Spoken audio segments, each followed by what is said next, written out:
Hello, welcome again to FAIRtax Power Radio. I'm Bob Paxton, back among the living. And I'm Ron Molero. We are the FAIRtax Guys. It is nice to be back among the living, I'll tell you what. And well, you looked very healthy to me when we were doing it over Zoom, you know. Well, in spite of the test, I think maybe they got the sensitivity on those tests cranked up quite a bit. Well, whatever. Yeah. We're back among the living and trying to get everybody to get on board with getting rid of the income tax and replacing it with the fair tax. And we're off and running. I mean, last week's episode with Jade Wally was just incredibly good. Yeah. And we'll mention here right quick on the onset, if you have a topic that you would like to see Jade get into, and if you'd like to win an appearance on the show, if you can get in by Zoom, send your ideas into the FAIRtaxGuys@gmail.com, and we'll kind of pick somebody to a topic for Jade to discuss. And if we can Zoom you in and you could ask your own question, that'll be pretty cool. Yeah, because we get some great input from some of our listeners and viewers. So we know that somebody's going to come up with a great topic. And Indeed. Jade, he's so talented, he's so knowledgeable about the fair tax, and he is a CPA. Not just a CPA, he's a partner with one of the big firms. Guy knows what he's talking about. So I don't think you can stump him. No, you cannot. You cannot play stump the band with Wally and win. But it does provide interesting conversation and interesting, information that people need to hear, because as we were talking last week, the only reason the fair tax is not law now is because not enough people have heard about it. Yeah. Every person that we tell about the fair tax, they give one of the most common reactions we get is, why aren't we doing that already? Yes, I don't know how many times I've heard that. Yes. Oh, and I've got to get this in. We got a friend of mine that took your little protest sign and turned it into a professional-looking job here. Look at that. We need to defund the IRS because taxpayers matter. That's cool. Yeah. And Craig, that's his name that did this? Craig Silquist. Yeah, I know that. I read his last name and I'm not sure how to pronounce that. So he is a professional sign painter in the Orlando area. So if anybody in Orlando needs some store windows painted or something like that, he's the guy. That works. All right, well, let's dig into on FAIRtax Power Radio here, and as we normally do, let's start off with what are the Congress critters trying to do to us? Oh, yeah. With the tax code. Yeah. Again, go for it. So we go to congress.gov, and up in the turn the mouse on so it'll work better. Up in the very top, there's a search function. You put in the words Internal Revenue Code and close that in quotes, and be sure on the left side you've only checked the legislation so you don't get a bunch of other junk. Right. Be sure that you check the current 117th Congress. And the number of proposals, or at least the number of hits that search returns, has doubled since the last time we looked. Yeah. Last time we looked, they had 11. Now they've got 22. Yep. And that's kind of not up to their normal rate for proposing tax code changes, is it? I've got the copy of the 2021 congressional calendar. We're recording this on the 21st of January, and they've been in session for a total of 8 days. They got 22, so that's 2.75 proposals per day they're in session. It's usually we closer know to that, 9 or 10. So. Yeah, in the 116th Congress, they averaged right around 9 per day. 9 for each day they're in session, and I have every confidence that they'll be up to that level before long. Over 2,100 hits on that search for the 116th. You can still do that search on the 116th Congress if you want to do it. Yep, change our tax code. It's incessant, and the only way we can fix that and stop that from happening is to get rid of the income tax and to pass the fair tax, and we're going to need everybody's help to get that done. Oh yeah, well let's take a look at what they're trying to do to us. H.R. 369 to amend the Internal Revenue Code to improve affordability and reduce premium costs of health insurance for consumers. Question, Ron, what does that have to do with collecting government revenue? Well, yeah, that's a good question. Plus, it occurs to me that health insurance is a business, all right? Like other business. It's a business that they don't make a product, they provide a service, okay? But it is a business, they have costs. And if you have great costs having to do with the income tax, both in compliance and the cost of the tax itself, that raises the cost of their service. And it just makes it more difficult for everybody because somebody has to pay for it, and it's the end consumer that pays for it. Okay? So if we made the tax code more simple, like by passing the fair tax, that'll do it. That will bring the cost of their service down to the consumer, and everybody benefits. Absolutely. Now, I've seen this one before in previous Congresses. Apparently, it has not made it through into law yet because it's been reintroduced into the 117th Congress, H.R. 363, to amend the Internal Revenue Code to exclude major professional sports leagues from qualifying as tax-exempt organizations. Now, the owners of major sports leagues, you watch it all the time. They tell the city, if you don't use a lot of taxpayer money to build me a new stadium, I'm leaving. Yeah. So they have that advantage. I mean, sports is a big business. Why are they tax exempt? I don't understand that. I'm not sure that they are, but apparently this... the whole issue goes away with the fair tax. And again, goes away with the fair tax. Fair tax doesn't care about anything except the retail purchases you make at the cash register, period. Doesn't care how you make your money, where you make your money, how much money you make, and there's really no exemptions. I'll take that back. There's one. Tuition for education is a service that's not going to be taxed under the fair tax. But moving right along here, H.R. 361 to amend the Internal Revenue Code of 1986 to eliminate the marriage penalty in the income tax rate bracket, something the fair tax does in quite easily. Absolutely, yeah, because the marriage penalty is... it's a fluke of the tax code. You pay more taxes, for being married or whatever and so forth. Right, with the fair tax, that totally goes away because there is no income tax. There's no crazy deductions or exemptions that benefit one group over another. No, it's a consumption tax. It's collected at the point of sale, and that's it. It's so simple. Even a congressman can understand it. Oh, you got it. So that totally goes away with the fair tax. Well, that proposal about eliminating the marriage penalty and the one before that about the professional sports leagues both came out of Florida.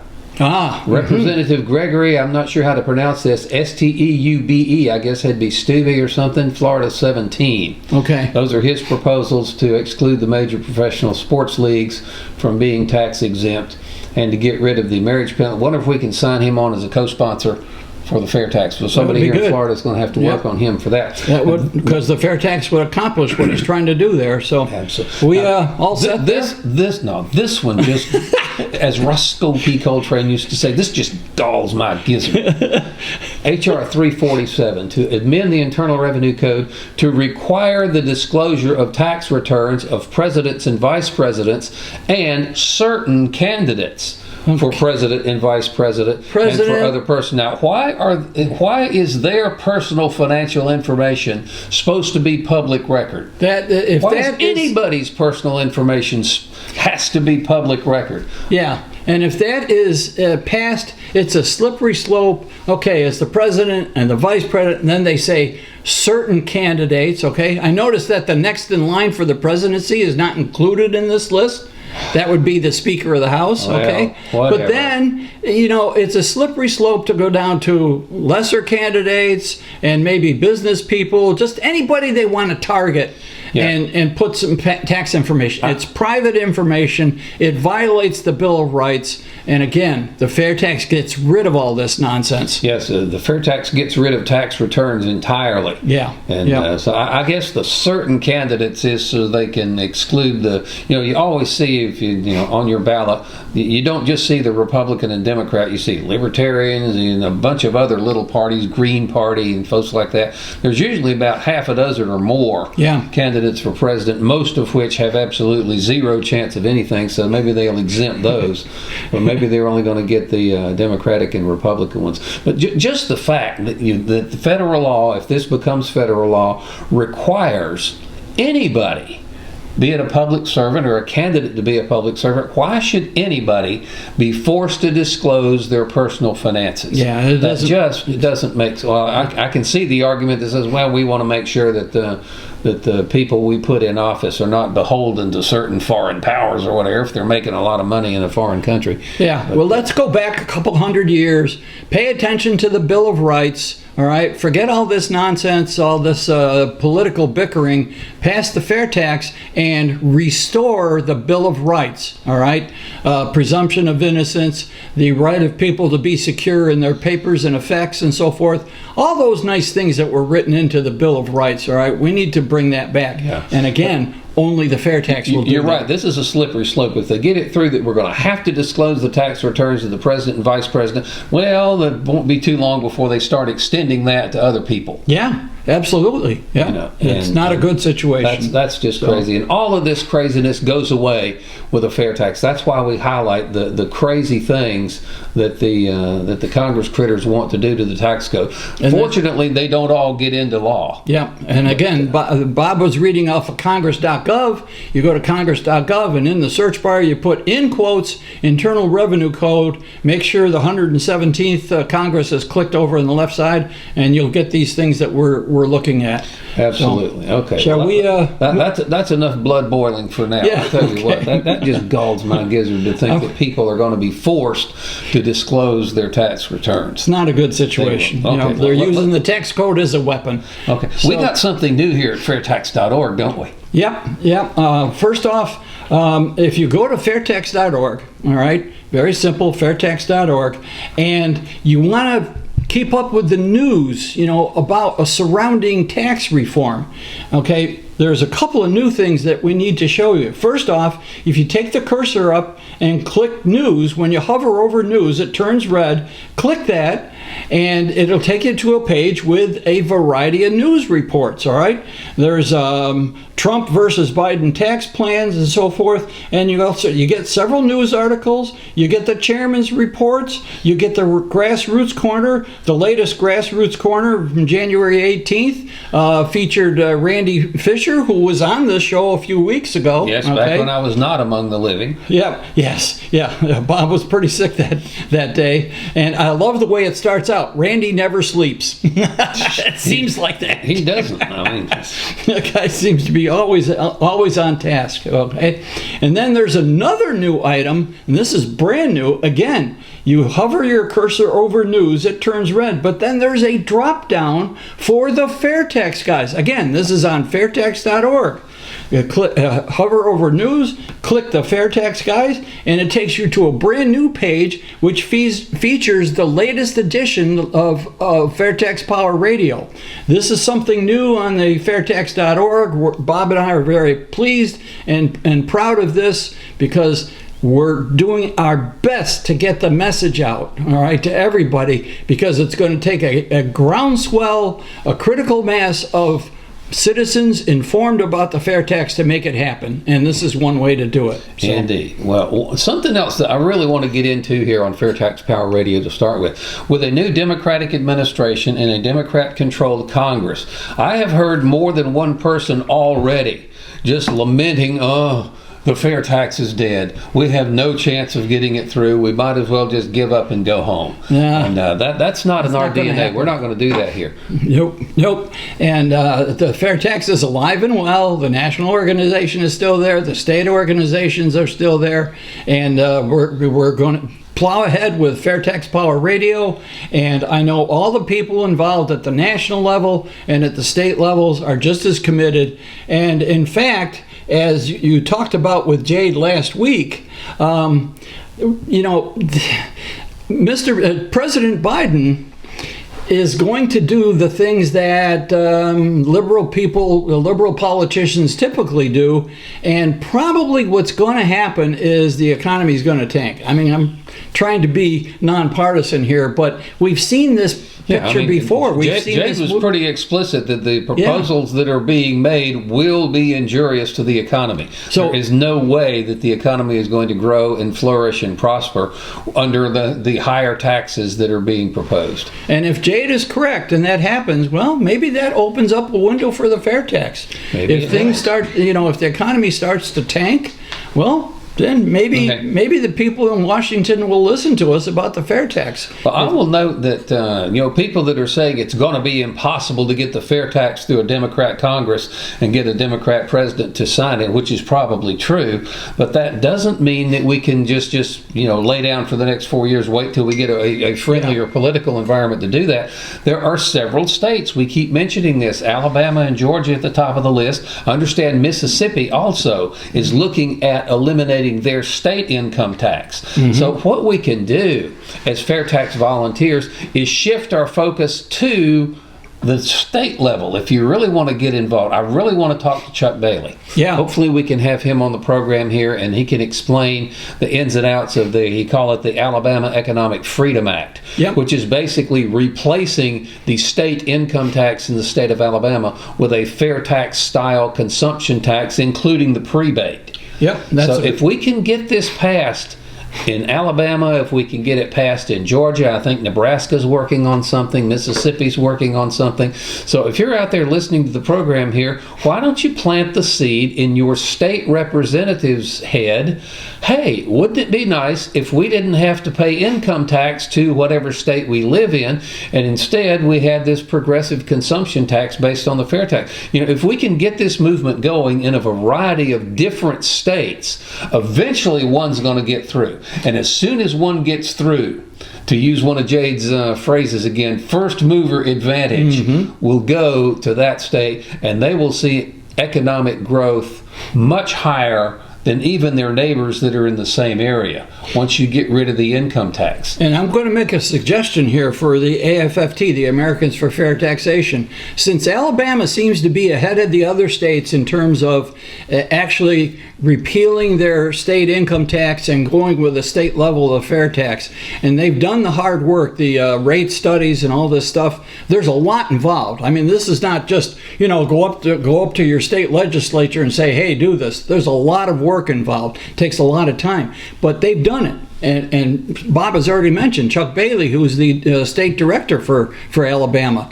All right, I suggest that Americans for Fair Taxation be a clearinghouse for what it takes to get this done, so that the other states don't have to reinvent the wheel. They can see what has been done and how it's been done, and some of the caveats and so forth in Alabama, and then they can use that information to clear their way in their own states.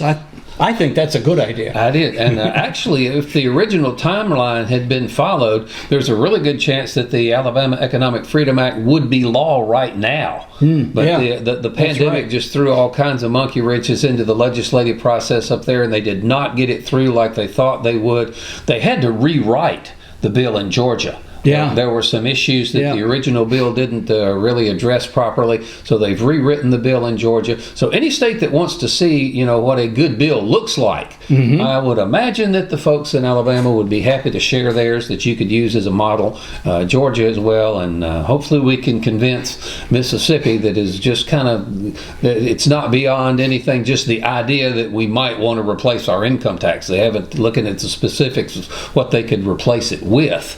But getting rid of a state income tax, wouldn't that be wonderful if you lived in New York or Illinois or California, where they have some of the highest state income tax rates in the country? Yes. And people are fleeing those states in droves because they're being taxed to death. By the hundreds. Yeah, and if those states want to keep their population from leaving, hey, get rid of that state income tax and make a fair tax type consumption tax to replace it. So we've got some suggestions here. You can't just depend on the fair tax volunteers around the country. We're dedicated, but there simply aren't enough. We need your help, and there's a couple of things that you can do. There's one of the things, and I assume this is still good. You can go to whitehouse.gov/contact. If this is not the case in the new administration, I'll find out and let you know. But I think that carried over. I think so. Okay, that should still be there. And you can send a message to the president, okay, about you really need to look at the fair tax, okay. Go to PopFox. We've mentioned PopFox in previous episodes.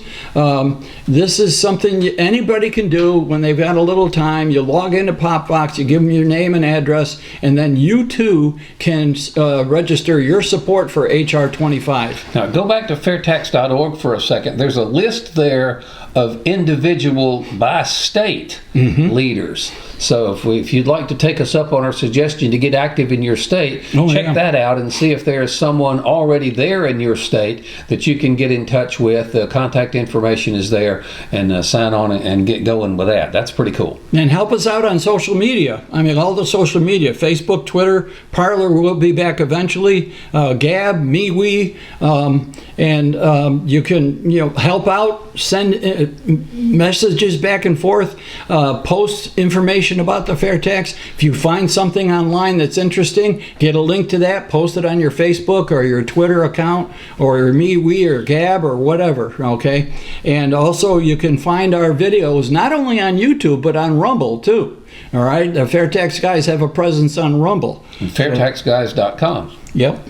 So, and we have our own website, FAIRtaxGuys.com. So there's lots of ways to keep up with what's going on, and we encourage you to share our videos with other people, okay? Okay, real quickly, time is getting away from us. We talked last week with Jade about what the President Biden's tax proposals look like, but you found this. A bill that was submitted by Senator Ben Cardin.